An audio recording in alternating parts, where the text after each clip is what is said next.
Bienvenue à La Santé au-delà des mots. Un rendez-vous avec des gens passionnés du réseau de la santé. Jean-Pierre Gagné, lui-même médecin, vous fera partager sa passion pour le domaine et vous fera découvrir une foule d'invités et d'acteurs clés du réseau. Voici votre animateur, le docteur Jean-Pierre Gagné. Bonne écoute.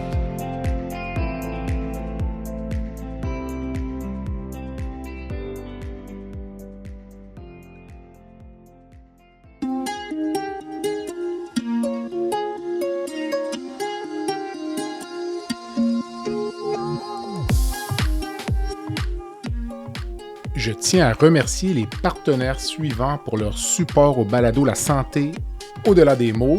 Beauchamp-Beaulieu des Sureau-Toupin, groupe conseil associé à la financière Banque nationale gestion de patrimoine, Rempart Neurophysiologie, Medix, le groupe TIGE et Eurofin Environex.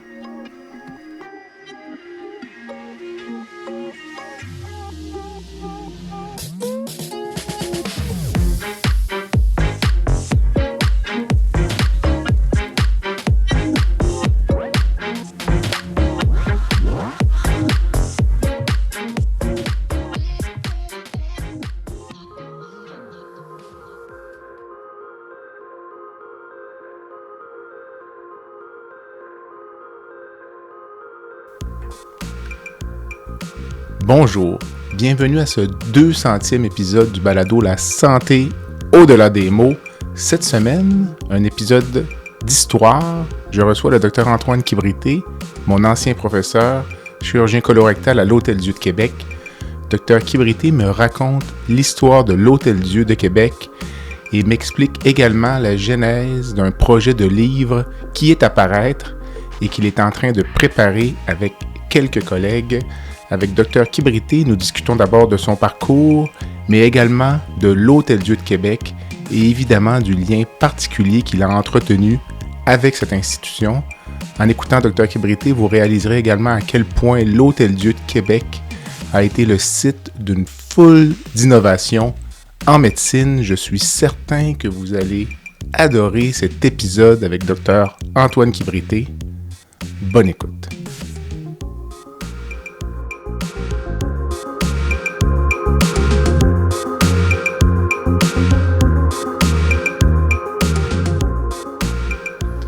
Dr Kibrité, bonjour. Bonjour, Jean-Pierre. Ça va bien?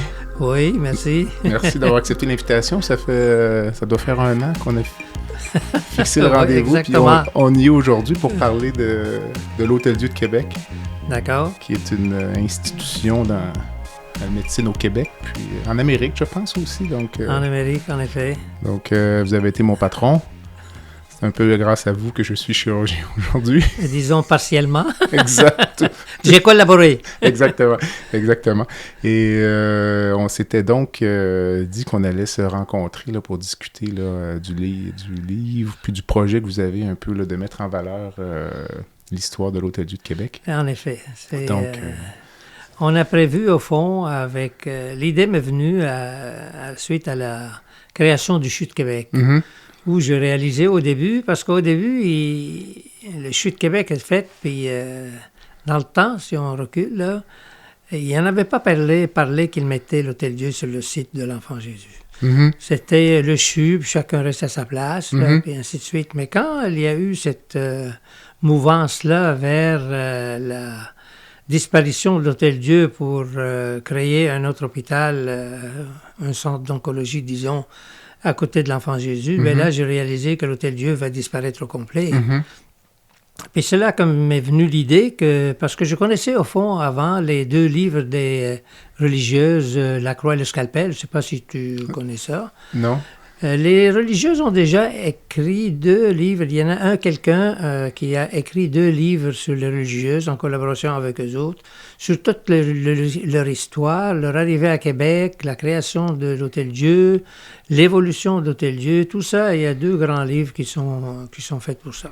Mais dans le 2e livre, qui finit en 1968, si je me rappelle bien, ils n'ont pas parlé beaucoup des médecins qui ont œuvré à l'Hôtel-Dieu, ni des premières qui ont été faites à l'Hôtel-Dieu à la fin du 19e, disons, 20e siècle, 21e siècle.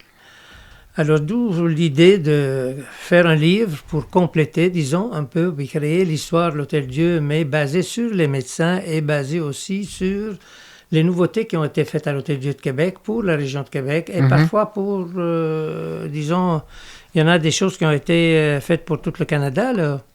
Dans l'objectif de remonter jusqu'au début ou non, plus la période du 20e siècle? L'objectif, c'est surtout le 20e siècle, mais comme entrée en matière, il fallait parler un peu du 19e siècle, puis de la création, parce que faut pas oublier que l'enseignement a commencé à l'Hôtel-Dieu de Québec.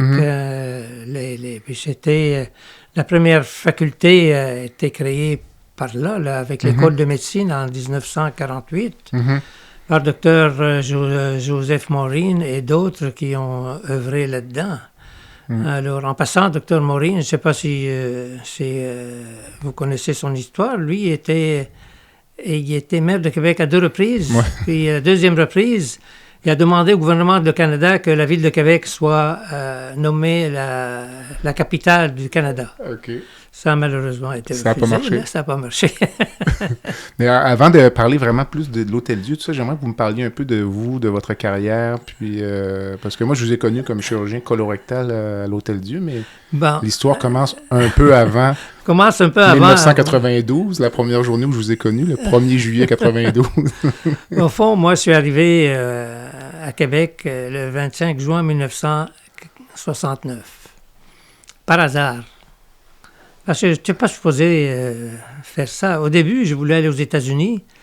Après avoir fini mon doctorat en médecine à l'Université Saint-Joseph au Liban, qui était la faculté française de médecine et qui donnait des doctorats d'État français en médecine, je voulais aller aux États-Unis. Mais comme tout mon entraînement et mes études ont été faites en français, même les références, alors mon anglais était plus faible. Alors, je n'ai pas réussi l'ICFMJ anglais, américain. Alors, je me suis rapporté sur le ICFMJ du Canada en français, puis je l'ai réussi.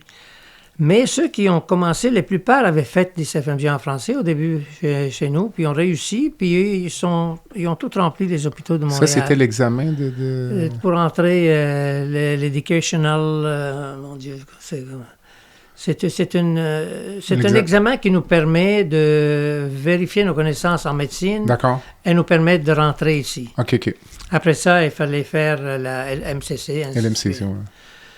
Mais alors, c'est ce qui fait que là, j'avais plus de place à Montréal. Puis à un certain moment, un de nos amis, un ami de la famille était ici à Québec. Puis mon frère René m'a dit... écris-lui, appelle-le, puis il va peut-être trouver une place. Alors, j'étais à l'Hôtel-Dieu, puis il m'a trouvé une place à l'Hôtel-Dieu. Il y avait une place à l'Hôtel-Dieu. Comme résident? Comme interne. Parce qu'il fallait faire un internat multidisciplinaire avant. Alors, c'est comme ça que j'ai abouti à l'Hôtel-Dieu. Je suis arrivé au Canada, à Montréal, le 25 juin, puis ici, j'ai commencé après le 1er juillet. C'est quasiment au même moment où l'homme mettait le pied sur la Lune? Ou oui, quasiment. À quelques jours. À quelques jours près. Oui.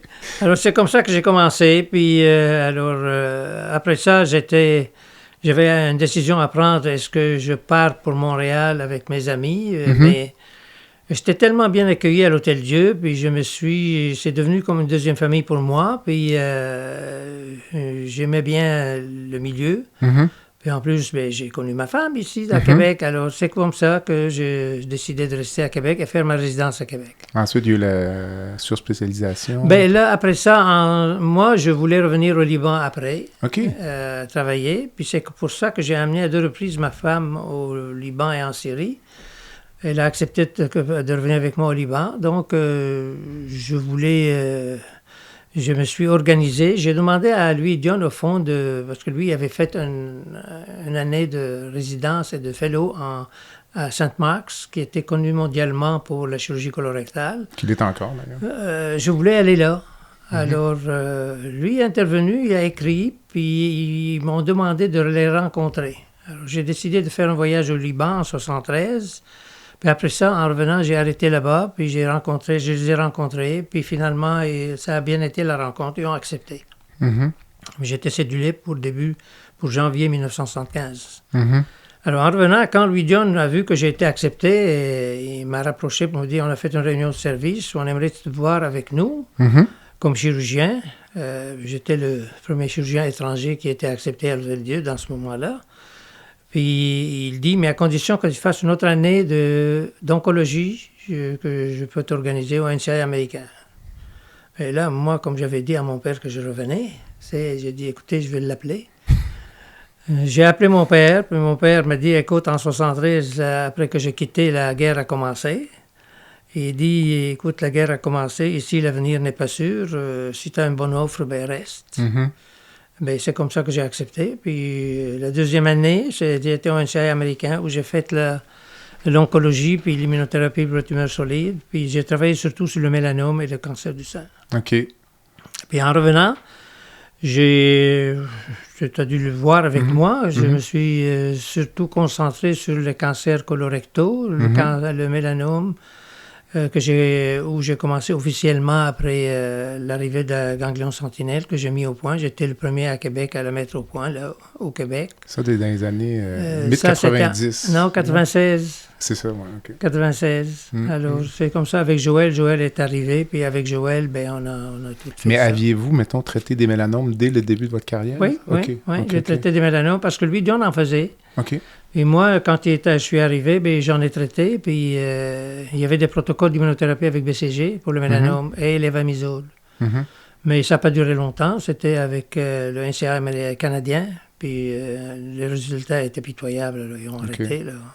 À votre connaissance, disons, à Québec ou au Québec, le concept d'aller faire des formations à l'étranger, là, comme vous avez fait, ou ce qu'on appelle communément un fellowship, c'était assez novateur? Non, c'était ancien à l'Hôtel-Dieu. Okay. J'ai des lettres, moi, que je pourrais te montrer, faites où les gens s'adressaient aux religieuses pour avoir une place. Mais ils étaient en France, ils étaient aux États-Unis, beaucoup ont été en France.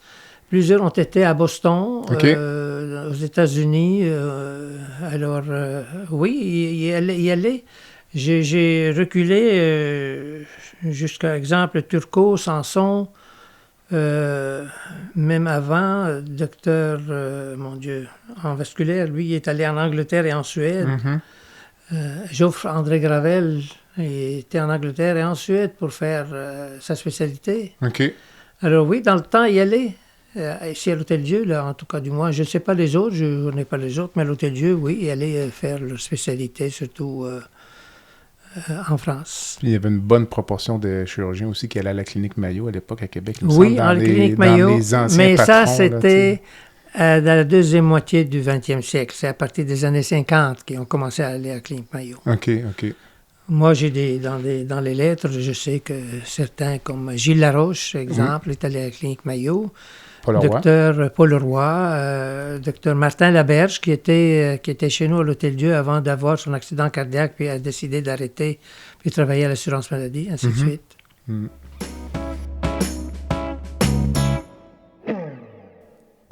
Rempart Neurophysiologie est fier de poursuivre pour une deuxième année son support au balado La santé au-delà des mots. Rempart Neurophysiologie est une entreprise spécialisée dans l'octroi de services neurologiques tels que le monitorage neurophysiologique péropératoire. Plusieurs chirurgies comportent des risques de complications neurologiques graves, mais avec Rempart, ces complications sont réduites à moins de 1%.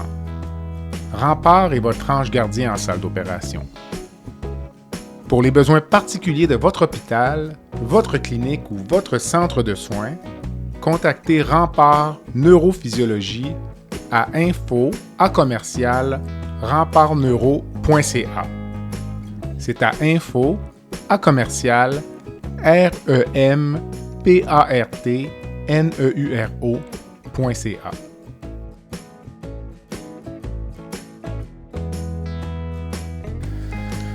Alors, bref, une longue carrière, donc, qui s'est terminée. Rappelez-moi la date de votre retraite, parce que moi, j'ai quitté Québec en 97, puis...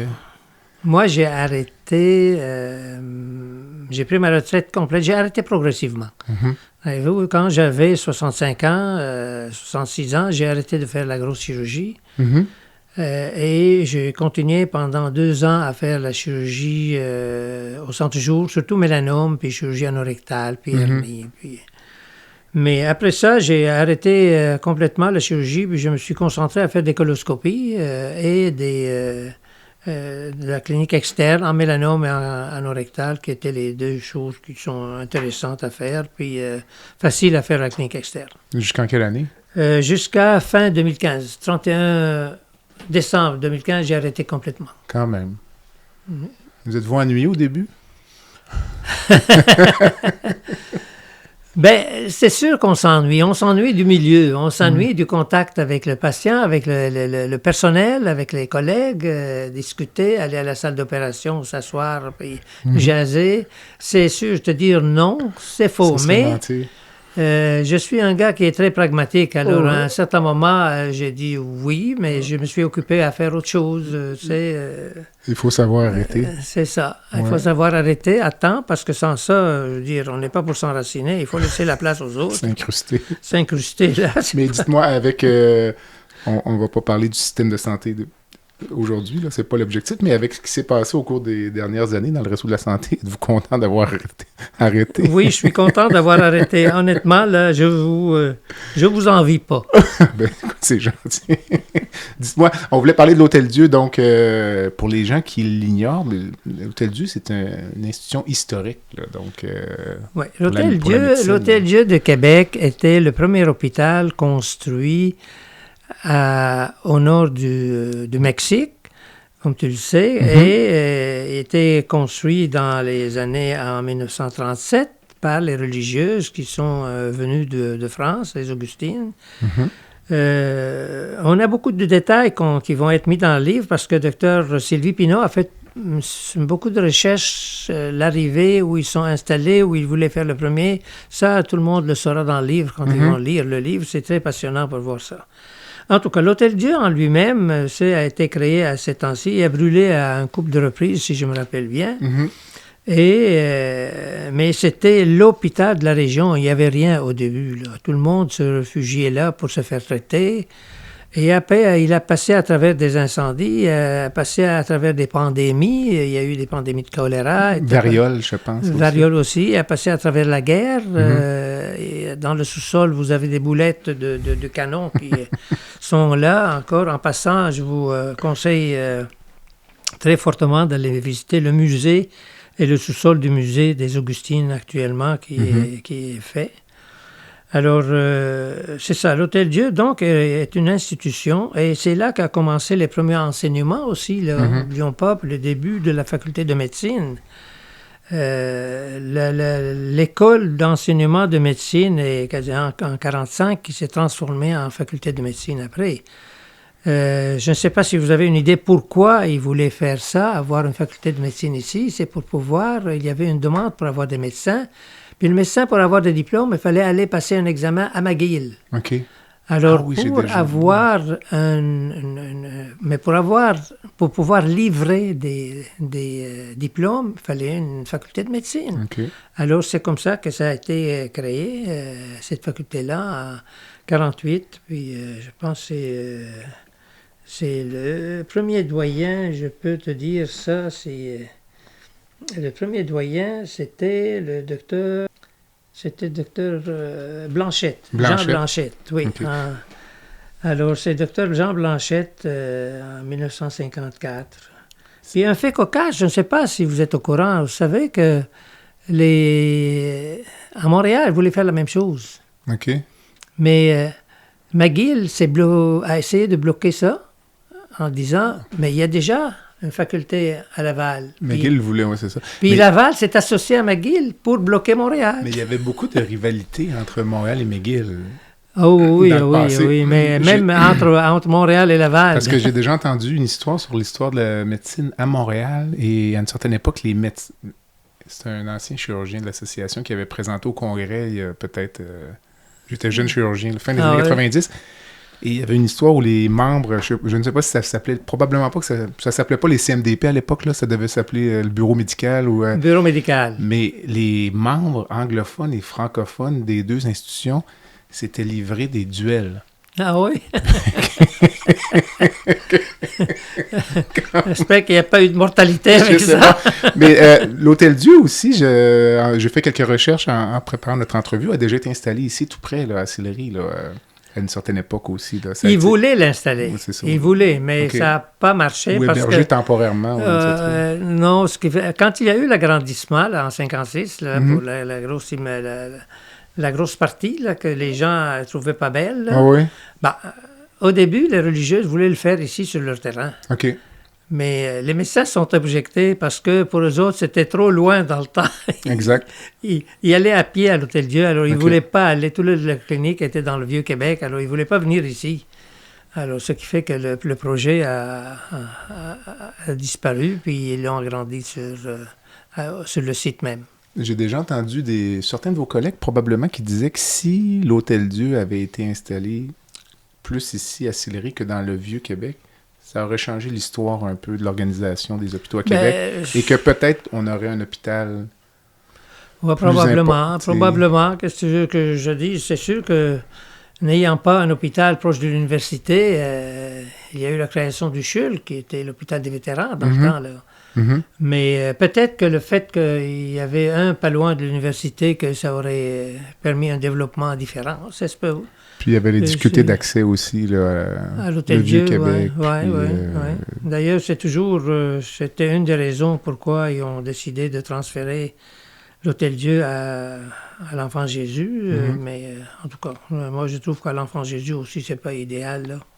En tout cas, c'est une autre histoire, mais continuons dans l'Hôtel-Dieu. Trouvez-vous que les résidents qui sont passés à l'Hôtel-Dieu étaient suffisamment conscientisés à l'histoire de l'hôpital? Parce que moi, j'ai appris plus de choses après être passé à l'Hôtel-Dieu. L'importance des Augustines. Il faut dire que j'ai décidé de on dirait faire qu'il m'en le manquait livre. un peu, ouais. J'ai décidé de faire le livre après avoir discuté avec plusieurs de mes anciens résidents qui n'étaient pas au courant de certains faits de base, ouais. de base et de certaines innovations que l'Hôtel-Dieu a faites, puis ils n'étaient même pas courants, là. Juste pour te dire, ils ne savaient pas que l'Hôtel-Dieu était parfois créé par les Augustines. D'autres ne savaient pas que l'Hôtel-Dieu était le premier centre d'enseignement.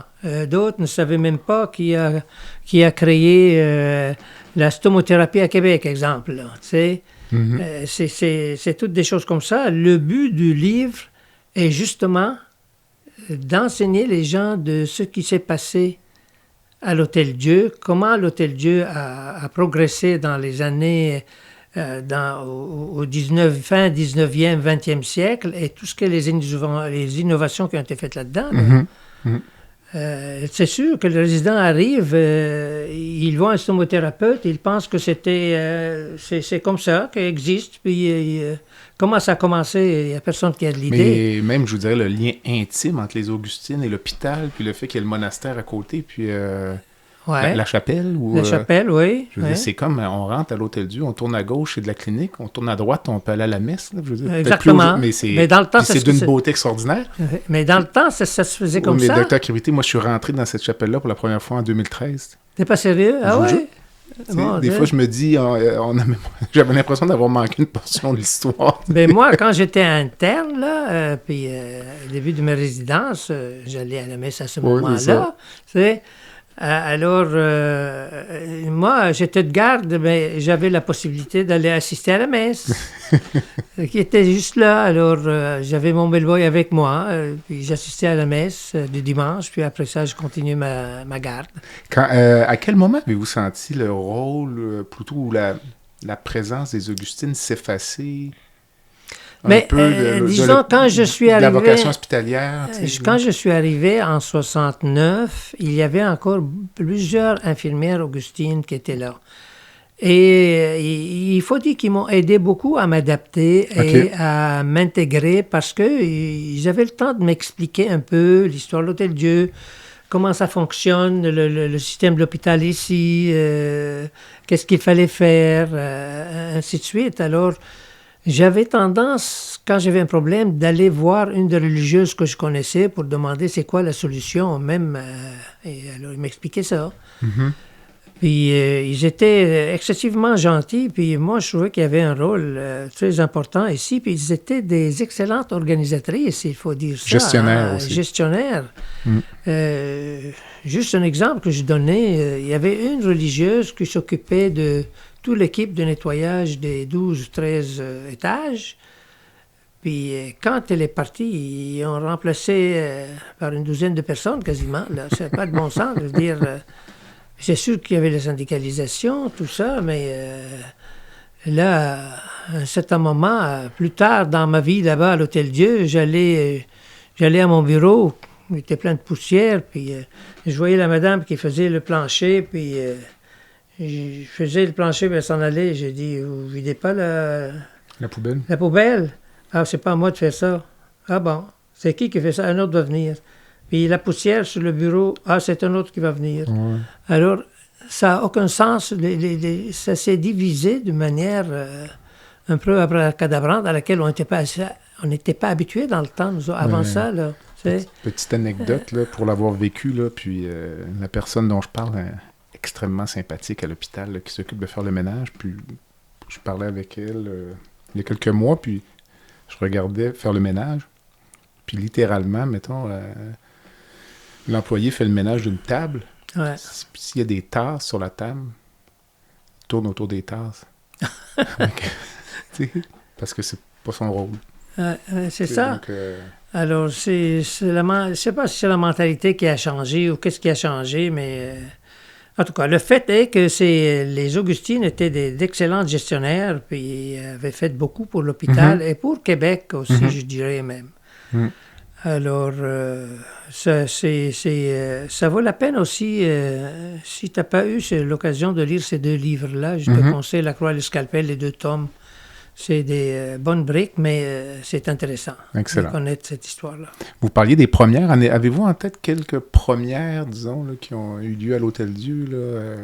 J'aimerais ça, avant ça, j'aimerais ça te dire comment on s'est organisé pour créer le livre. Allons-y, je vous écoute.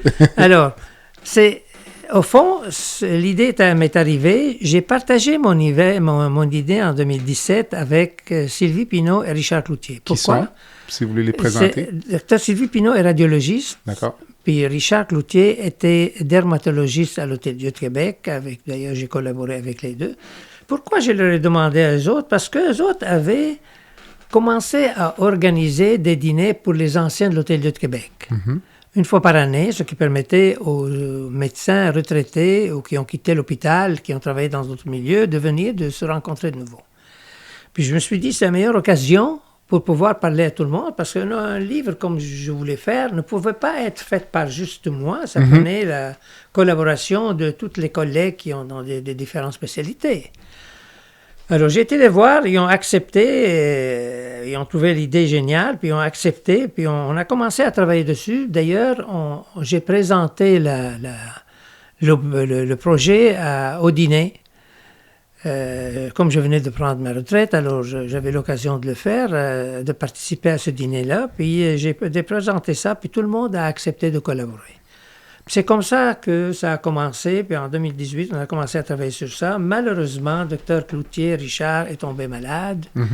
Une maladie grave qui l'a emporté malheureusement après un an et demi, je pense. Puis ça a bouleversé son épouse, sûrement. Ça a créé un vide, parce qu'on s'est entendu que moi, je m'occupais de la chirurgie, puis eux autres s'occupaient de la médecine et des laboratoires. Finalement, un de nos collègues, le docteur Serge Langlois, qui est néphrologue, vous connaissez probablement, a accepté de collaborer avec nous, puis de partager ce travail. Alors, il a remplacé Richard, puis tout le monde actuellement, moi, je me suis occupé de la chirurgie qui avance très bien. Serge s'occupe de la médecine qui avance aussi très bien, puis Sylvie s'occupe de la radiologie et des laboratoires qui aussi avance très bien actuellement. Puis on a un éditeur qui est Septentrion à qui on doit tout donner les documents, là, j'espère, à fin mars, si tout est correct. Pour être publié été, automne. À l'automne. à l'automne 2025. Alors là, vous allez vous préparer à faire les salons du livre? Peut-être, on ne sait jamais. Mais on voulait faire un lancement, puis on a pensé que le lancement, ce serait fantastique de pouvoir le faire à l'Hôtel Dieu de même. Tout à fait. Alors, les religieuses ont un grand réfectoire dans leur partie, eux autres, puis Septentrion nous a dit qu'il a déjà fait des réunions là et des lancements là. Alors, on pense leur en parler pour... Ce serait une s'ils excellente acceptent, idée. on pourra faire ça là, qui sera une excellente idée. Puis, Vous diriez que le livre est complété combien, mettons, 80%, 75%? Ah oui, je dirais qu'il est complété à 80% sûrement, peut-être un peu plus. Là. Mais il reste des corrections, il reste des choses à faire. Disons, l'éditeur nous a donné des devoirs à compléter. Pardon. Puis on devrait... en tout cas, j'ai bon espoir qu'on va finir à temps. Là. C'est parce qu'il faut dire aussi qu'on est aux dépens de certaines personnes qui collaborent avec nous là, et qui sont en retard parfois pour donner leurs documents. OK. Alors parfois, ça retarde un peu.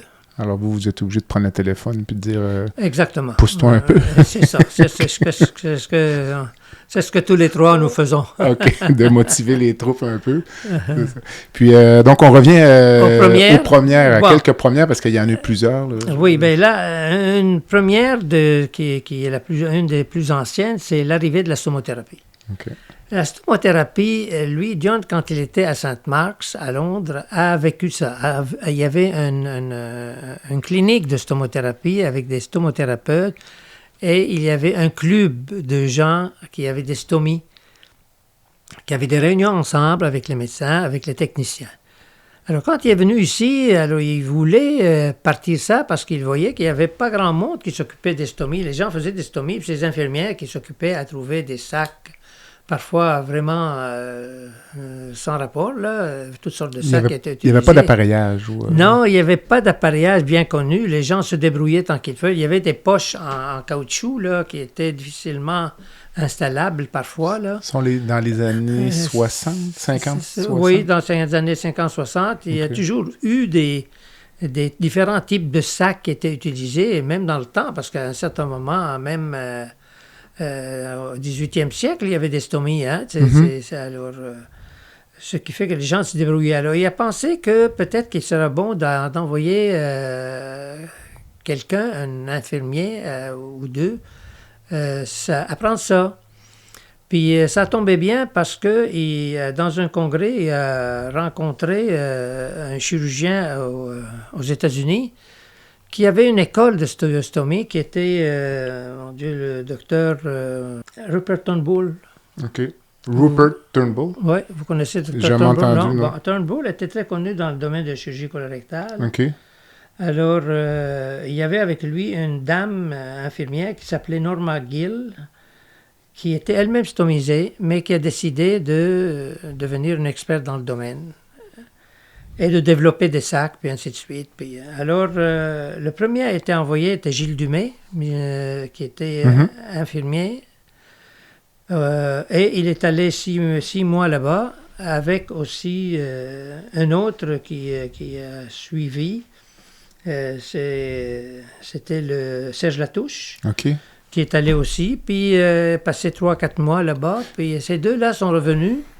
Puis on commençait à s'occuper des gens stomisés et qui aussi enseignaient aux infirmières comment s'occuper des stomies. Mais ça veut dire que dans bien des cas, à cette époque-là, si un patient porteur d'une stomie, c'était complètement invalidant, je veux dire, pour les activités professionnelles, au début, personnelles. Oui. Une chance que la stomothérapie est née parce que avec la stomothérapie, les compagnies ont commencé à développer des sacs et à développer des cols, à développer des plaques, à développer toutes sortes d'affaires pour améliorer la vie des stomisés. Mm-hmm. Ce qui est maintenant très facile à supporter, je dirais. Là. Quand quelqu'un accepte cet handicap-là, on est capable de l'appareiller, puis ça n'apparaît même pas. Mm-hmm. Ils peuvent aller se baigner, ils peuvent aller faire ce qu'ils veulent. Là, hein? Mm-hmm. Alors, mais l'origine, c'est ça. Puis même, lui, John, a créé une association des stomisés à Québec, où je te montrais tantôt la photo, là, avec Puis l'association, il donnait des conférences. Par la suite, moi, quand moi je suis revenu, là, j'ai donné à plusieurs reprises des conférences à l'Association des stomisés de Québec. Et même lui, au début, il l'appelait le père des stomies. Louis Dionne. Louis. Mais vous parlez beaucoup de Louis Dionne. Pour les gens qui sont intéressés, en soi, Dr Dionne, c'est un monument là, de l'histoire chirurgicale à Québec. Oui, parce que... Ne serait-ce qu'à cause de Michel Sarrazin. Oui, mais avant Michel Sarrazin, il a créé le club de stomisés, puis il a organisé pour la stomie. N'oubliez pas que c'était lui le premier à collaborer avec les organismes internationaux pour le cancer du sein, parce que la majorité du cancer du sein se faisait à l'Hôtel-Dieu de Québec dans le temps. Puis c'est malheureusement suite à une chicane avec différents services pour le projet du NCI canadien pour le dépistage de cancer qui est tombé à l'eau, que Saint-Sacrement l'a pris, puis c'est comme ça que ça s'est développé à Saint-Sacrement. Okay. Mais c'est Louis Dionne qui était avec le NSABP qui a commencé et qui a suggéré aussi à Luc Deschênes s'il veut embarquer dans le projet. Puis Luc est embarqué dans le projet de NSABP, puis s'est développé à Saint-Sacrement. Mais j'ai opéré. J'ai assisté Dr Dionne un peu à la fin de sa carrière. Il faisait de la chirurgie de tête et cou aussi. Il faisait tête et cou, lui. Thyroïde, parathyroïde. Oui, parce que c'est un excellent anatomiste. Exactement. C'est un excellent chirurgien. Lui, après Sainte-Max, il a fait un entraînement au Memorial à New York. Memorial Sloan Kettering. Sloan Kettering en oncologie. OK. Alors, c'est lui qui était l'oncologue. Puis après ça, était le premier à Québec. Luc Deschênes est arrivé. Après Luc Deschênes, c'est moi qui est arrivé avec une partie de ma spécialité en oncologie. Là. Puis, c'est comme ça que l'oncologie s'est développée dans la région de Québec. Donc, on a parlé de une ou deux autres primeurs. L'autre primeur, c'est grâce à l'apport du Dr Roch Lapointe, c'est l'hyperalimentation intraveineuse. Exactement. Et l'hyperalimentation intraveineuse à domicile. Alors ça, c'est toute une histoire. Vous allez la lire dans le livre là, qu'on va publier, qui relate toutes les péripéties de ça, parce que le directeur général n'était pas d'accord, ainsi de suite. Alors, il y a beaucoup de choses qui se sont... Mais là, il faut situer nos auditeurs qui ne sont pas chirurgiens, donc hyperalimentation intraveineuse d'abord.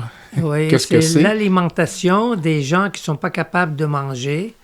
Alors, on les alimente par voie intraveineuse, en injectant des gens qui avaient perdu leur veine. intestin pour toutes sortes de raisons chirurgicales ou médicales. Exactement. Ou qui étaient condamnés à mort, essentiellement. Oui, ça, c'est toute leur vie qu'ils sont alimentés. Mais il y en a déjà d'autres qui étaient temporairement alimentés aussi, parce qu'ils n'étaient pas capables de manger suite à des opérations compliquées, ainsi de suite. Alors ça, était alimenté à l'hôpital pour une certaine période, puis arrêté. Puis quand ils recommençaient à manger, on arrêtait ça. Par contre, il y avait des gens qui avaient perdu leur intestin, comme tu dis, ou leur intestin n'absorbait plus. Alors, ils étaient à vie alimentés. Puis ça, c'est grâce au Dr Roch Lapointe qui a mis tout ça en marche. Puis si je ne m'abuse... Puis c'était le premier au Québec, et je me demande si c'était pas le premier à Montréal aussi. Là, je ne sais pas si à Montréal on commençait en même temps ou après. Et si je ne m'abuse, il y avait aussi, par le fait même, l'introduction des cathéters centraux. Oui. C'était Dr Lapointe ou... Oui, Dr Lapointe, Dr Laroche, ils ont commencé à peu près ensemble parce que Dr Laroche, en vasculaire aussi, n'oubliez pas qu'il y avait en même temps chez nous la néphrologie et le rein artificiel. Et pour faire nettoyer le sang, l'hémodialyse, il fallait utiliser des cathéters. Alors, à un certain moment, il y avait les fistules veineuses qu'on faisait, artério-veineuses. Après ça, il y a eu les cathéters qui ont commencé. Et c'est à peu près la même période quand Roch a commencé avec ses cathéters que Dr Laroche a commencé aussi pour les cathéters de dialyse, ainsi de suite. Puis la technique de sous-clavière, elle s'est arrivée à ce moment-là. Puis c'est les chirurgiens qui l'ont instaurée avant que les anesthésistes l'utilisent. C'est Roch et Gilles Laroche, je pense, les deux ont commencé à utiliser cette technique-là. Okay. Puis c'est eux autres qui nous l'ont montré. Au début, on n'avait même pas le droit de la faire aux soins intensifs. Il fallait la faire à la salle d'opération. Puis après ça... ça, je m'en rappelle. Mais en fait, à mon époque, on en posait aux soins. On avait commencé. Oui, parce que Rock a fini par gagner son point de vue, de dire, ben écoutez, c'est des techniques qui doivent se faire aux soins intensifs. C'est ça. Puis à la limite, c'est dangereux de déplacer le patient. De toute façon, c'est ça. Puis on posait les cathéters double voie pour l'hémofiltration. L'hémofiltration, tout ça, c'est arrivé plus tard. OK. Mais il y a eu un début, puis le début a commencé comme ça chez nous à l'Hôtel-Dieu. Alors, tout ça, c'était des innovations, là. Et Marc, il y en a d'autres aussi. On va tout dans le livre va être expliqué, là. Le podcast La santé au-delà des mots est une présentation du groupe conseil Beauchamp, Beaulieu, Dessureau, Toupin de la financière Banque nationale Gestion de patrimoine. Comme nous croyons que la santé financière fait partie de la santé globale, nous sommes heureux de nous joindre au Dr Jean-Pierre Gagné pour vous souhaiter une bonne saison de la santé au-delà des mots.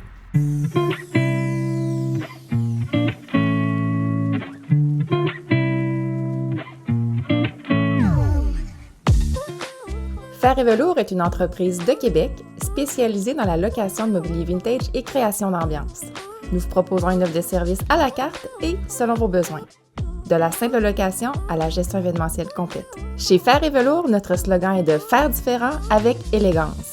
Visitez notre site web au www.fervelours.com. Au plaisir de vous rencontrer.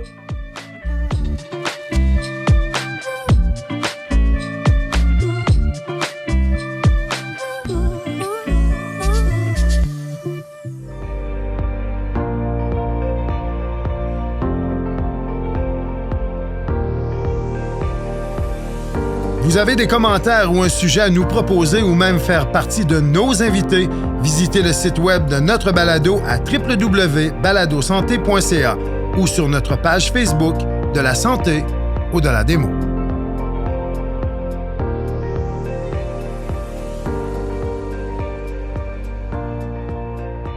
Dites-moi, Dr Kibrité, est-ce qu'il y avait comme une petite compétition entre les hôpitaux à Québec? Mais il y a toujours eu. Mais c'était peut-être une bonne chose aussi, parce que ça forçait peut-être les gens à se dépasser. Puis il y avait comme une compétition un peu entre les hôpitaux de la Haute-Ville et de la Basse-Ville. Est-ce que sans vous mettre dans l'embarras, est-ce que je me trompe? Parce que nous, comme résidents, on se promenait d'un site à l'autre, finalement. Puis oui, bien, tu te rappelles. C'est toujours très respectueux, mais tu sais... Les gens regardaient l'Hôtel-Dieu et disaient la petite Maillot. Tu te rappelles-tu de ça? Oui. Oui. Oui, la petite Maillot, parce que je ne sais pas pourquoi ça venait, cette histoire. Moi, je n'ai jamais rien compris pourquoi. Puis à un certain moment, quelqu'un m'a dit « Ah, parce que, tu sais, dans le temps, là, au début du 20e siècle, puis au milieu du 20e siècle, les gens huppés de Québec allaient toujours se faire traiter à l'Hôtel-Dieu. C'était des gens de la Haute-Ville, puis allaient à l'Hôtel-Dieu. Ben, c'est-tu vrai ou non? Je ne sais pas. Moi, je n'étais pas là. Non, mais c'est comme ça. Là, je pense que ça explique la situation. Puis c'est resté parce que il y avait, à mon sens, il n'y avait pas de raison pour ça. Mais tu sais, c'était quand même une bonne collégialité, je pense. Allez-vous traiter dans le livre de la création du CHUC, des fusions? Oui, on a un chapitre que Serge a écrit sur l'évolution de l'Hôtel-Dieu vers le CHUC. Mm-hmm. Alors ça, oui, il y en a... On traitait un chapitre sur ça pour expliquer comment l'Hôtel-Dieu a évolué, puis il a fini dans le CHUC. Oui, vous l'avez évoqué tout à l'heure. Vous, personnellement, comment avez-vous vécu cette période-là de transition, de fusion, puis surtout les tergiversations sur le nouveau site, puis parce que ça avait brassé ça a brassé beaucoup. Surtout, ça a brassé encore pire au moment du CHUC. Parce que, moi, j'étais chef de service à ce moment-là. Je venais c'était Jean Dussault qui finissait, puis moi, j'ai pris la relève après. Au début, le CHUC n'était pas supposé être ça, comme ils ont fait le CHUL, l'Hôtel-Dieu et Saint-François. Là, on est en 1995. Oui, 95-96.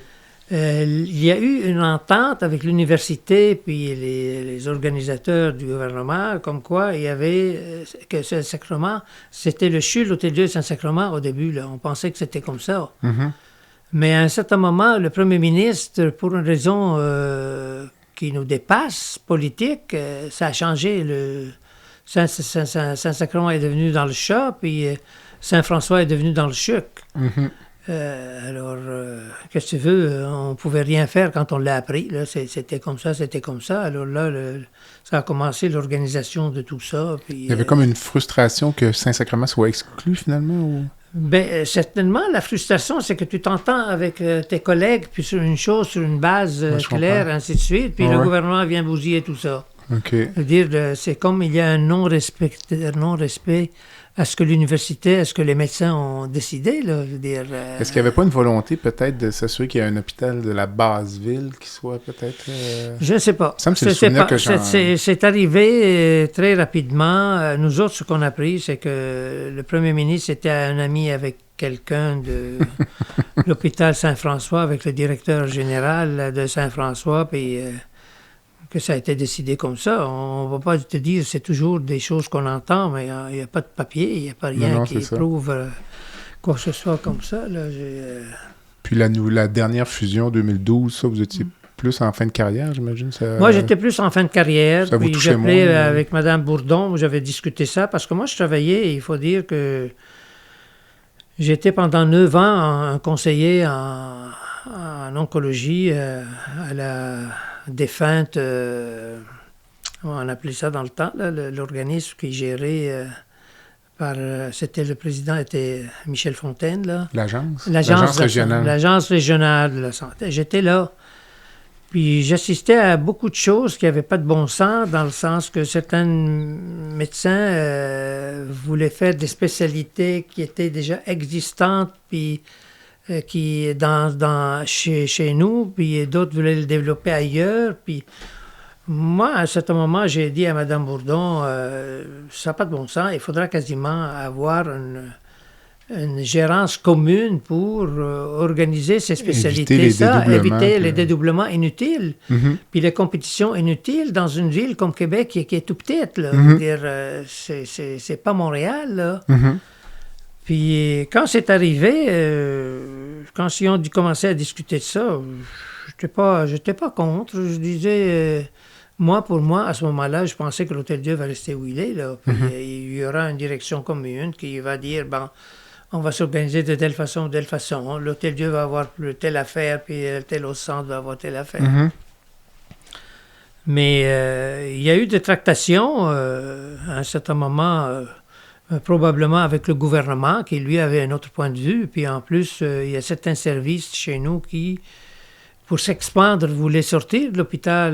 C'est sûr qu'il y avait, comme la radiothérapie était cantonnée à l'hôpital de manière... c'est difficile de s'élargir là-dedans. Manque d'espace. Alors, les autres, ça leur faisait bien de quitter puis d'aller ailleurs. Mais au même moment, le gouvernement a décidé de créer de la radiothérapie sur la Rive-Sud, à Lévis, puis on divisait les équipes. Alors, il y a eu beaucoup de tractations à ce moment-là. C'était pas facile, mais j'ai pas voulu me mêler trop parce que qu'est-ce que tu veux, j'étais à la fin de ma carrière, je quittais. Mais par contre, les tergiversations sur le site du NCH, ça, vous étiez encore... parce que ça avait blessé beaucoup de monde, le souvenir que j'en ai. Le fait, supposé être à l'Hôtel-Dieu, puis quand finalement on a dit ça va s'en aller à l'Enfant Jésus, il y avait même eu une espèce de mouvement de résistance, je pense, des cliniciens de l'Hôtel-Dieu. Oui, mais on n'était pas d'accord avec ça, parce qu'on trouvait que l'Enfant Jésus avait ses problèmes aussi, là. C'est dans le temps, là, quand il y a eu le tremblement de terre, l'Enfant Jésus était l'hôpital qui a souffert le plus cet endroit-là. L'Enfant Jésus était construit sur un ancien dépotoir. Là. D'ailleurs, quand à un certain moment, tu te rappelles, ils ont creusé puis il y avait du gaz. Ça a brûlé pendant des semaines. Ça a brûlé pendant des semaines. Alors, on n'était pas d'accord sur ce site-là, parce que je dis, au moins, moi, mon point de vue, c'était de prendre...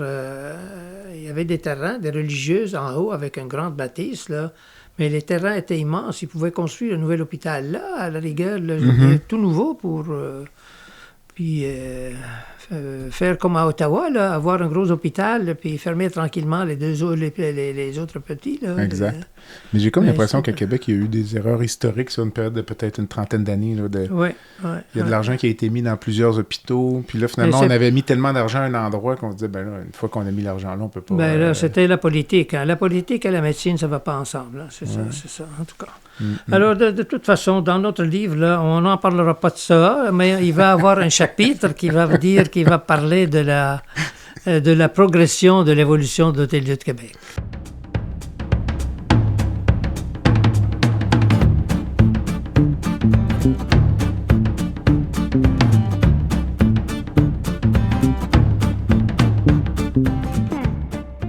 Medix simplifie la facturation médicale des médecins spécialistes, anesthésiologistes, internistes, pneumologues et bientôt les chirurgiens.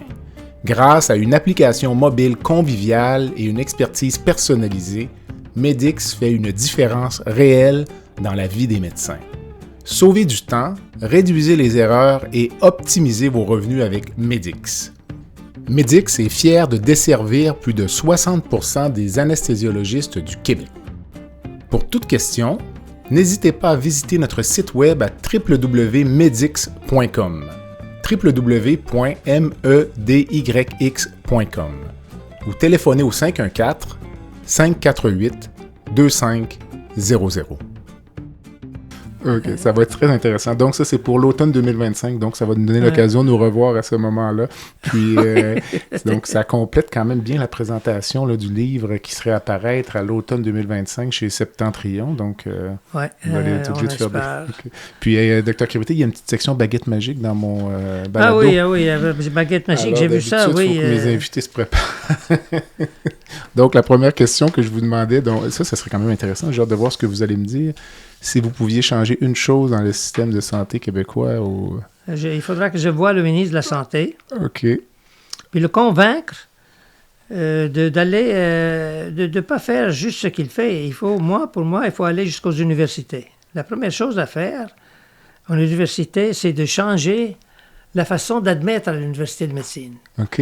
Pas par les notes, mais par un profil psychologique important pour savoir qui a de l'empathie, qui a de l'observation, qui a de la volonté de faire la médecine parce qu'il aime la médecine et non pas parce que c'est un business. Mm-hmm. Ben, je vous dirais le truc, moi, qui s'en vient, là, puis dont on parle peu là, dans le moment, mais on va peut-être sortir publiquement là, au niveau de l'Association québécoise bientôt, mais c'est l'âge de la retraite.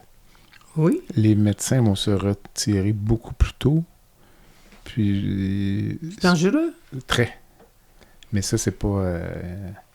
on n'en tient pas compte. Là. On ne tient pas compte de ça. Puis le fait que le premier ministre a annoncé que pour les 5 premières années, il faut... C'est très bien. Moi, je trouve que je suis tout à fait d'accord avec ça. Là. C'est le gouvernement qui paye les études en grande partie. Là. C'est la moindre des choses de continuer pendant 5 ans à faire du public avant d'aller en privé, là. Ben, moi, je suis plus ou moins d'accord avec ça, je vous dirais, là, parce que pour plusieurs raisons, là, je me dis, on paye les études de tout le monde dans notre société, là, donc pas juste les études des étudiants en médecine. Deuxièmement, moi, je paie de l'impôt là, actuellement, puis ça me fait plaisir de payer de l'impôt pour offrir aux gens qui viennent après moi, que ce soit mes enfants ou les enfants des autres, une vie pleine et entière. Fait que j'ai de la misère à penser qu'on vit dans une société au Québec où on va faire signer des contrats à des jeunes de 18 ans, parce que c'est dans le projet de loi aussi, leur disant tu vas faire ta médecine et ta spécialité au Québec, mais tu ne pourras pas sortir pour une période de 10 ans après. Il n'y a pas 10 ans et on dit 5 ans. Non, mais il y a d'autres articles dans le projet de loi qui limitent potentiellement ou qui donnent le pouvoir au ministre de faire signer des postes à contrat. Là, il ne faut pas tomber dans l'excès non plus. J'ai un peu de réticence face à ça. Puis je me dis aussi que le système de santé, c'est un système qui s'adapte. Là. C'est comme un organisme vivant. Puis le médecin qui termine, là, qui commence sa pratique, qui ne va pas occuper un poste dans le privé parce que la loi l'interdit, ce dit poste-là dans le privé, il va être occupé par quelqu'un d'autre. Il y a quelqu'un d'autre, ça va peut-être être un médecin en pratique depuis 10 ans qui va le prendre puis qui va abandonner 1500 patients. Donc, c'est moi, ma vision de ça, compte tenu de mon approche conservatrice de la politique, c'est de dire que actuellement dans notre société, plus on a de problèmes, plus on réglemente. Puis je me demande si c'est pas un cercle vicieux que la réglementation génère d'autres problèmes. Tu comprenez? Oui, je comprends. Je me demande si la solution ne serait pas dans la déréglementation un peu. Oui, mais tu as t'sais. raison sur un point de vue, mais il y a aussi, le gouvernement est blâmable pour une autre chose, c'est les prêmes. Okay? Le fait qu'on a un prême, à Québec, on a 25 prêmes, tu as fini, tu n'as pas le droit de venir à Québec. Si tu reviens à Québec malgré tout, ben, tu es payé à 70 %. Ce loi-là, moi, quand je faisais de la clinique à Saint-Agapi, Saint-Agape, pour aller voir mes patients opérés, puis tout ça, là, imagine-toi qu'ils ne pouvaient pas recruter parce qu'ils étaient dans la région 03. Puis pour recruter, les gens qui vont aller travailler à Saint-Agathe, Saint-Agapi, étaient payés à 70 %. Ah ouais, c'est ça. Alors donc, ils n'en trouvaient personne. Personne ne voulait aller plus loin ou aller pas du tout. Alors, celle qui va être, ou celui qui va être payé à 70 %, tant qu'à y être à 70 %, elle veut travailler à Québec, pourquoi aller à Saint-Agathe ou à Saint-Agapi? Ça aussi, c'est une erreur majeure du part du gouvernement à faire ça de cette façon-là. Il aurait dû laisser ouvert ça. Je sais qu'ils voulaient combler à l'extérieur les gens pour aller faire ça, mais il aurait pu engager les gens pour l'extérieur avec un salaire. Parce que de toute façon, à l'extérieur, il n'y a pas assez de débit parfois. Tu regarde le chirurgien à Gaspé, chirurgien à Baie-Saint-Paul. Ça, c'est un autre enjeu encore, mais c'est toujours politique. Mais ça, là. Lorsque vous descendez là, dans le bas du fleuve vers Rimouski, là, il y a un hôpital tous les 45 minutes. Oui. Ça n'a aucun sens. Ça n'a aucun sens. Qu'est-ce que tu veux que je te dise? Donc, on complète. Je vous remercie beaucoup. C'est un plaisir. Je te remercie de m'avoir invité. On va attendre. Puis on espère que le livre va satisfaire à beaucoup de gens, puis surtout va amener l'information qui manque à beaucoup de gens pour connaître l'importance de l'Hôtel-Dieu de Québec dans le milieu, puis toutes les innovations qui ont été faites à l'Hôtel-Dieu de Québec, dans beaucoup de choses, dont l'enseignement aussi qui a été fait à l'Hôtel-Dieu qui a commencé là. Puis, en tout cas, on a des grands espoirs, moi, avec mes deux collègues qui travaillent très fort pour pouvoir compléter tous les textes. Parce qu'il faut dire que beaucoup de gens ont collaboré avec le livre, dans le sens que on a l'ophtalmologie, il a fallu les contacter, l'orthopédie, l'urologie, du côté des médecines, la cardiologie, les cardiologues, il fallait qu'ils les rencontrent. Certains ont voulu écrire, d'autres. Il y a les laboratoires aussi, avec plusieurs de nos collègues ont complété. En radiologie, le docteur Pinault a rencontré plusieurs personnes aussi, là, puis elle va compléter aussi la dermatologie.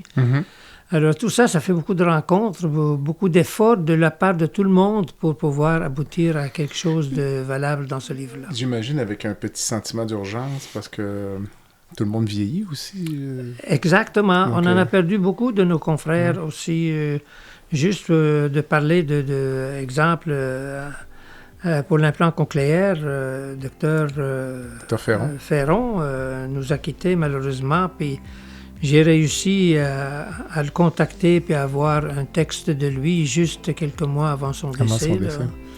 Alors oui, il faut se hâter, il y a un sentiment d'urgence, mais là, on a réussi à compléter quand même à nous trois là, beaucoup de spécialités, là, puis on espère que tout va être au goût des gens, là, puis qu'ils apprennent des choses. C'est ça le but. C'est certain. Bon, bien, merci beaucoup. Bienvenue. Merci à toi. Voilà ce qui complète le balado de cette semaine. Merci d'avoir été à l'écoute et le Dr Jean-Pierre Gagné vous donne rendez-vous la semaine prochaine pour un autre épisode, La santé au-delà des mots.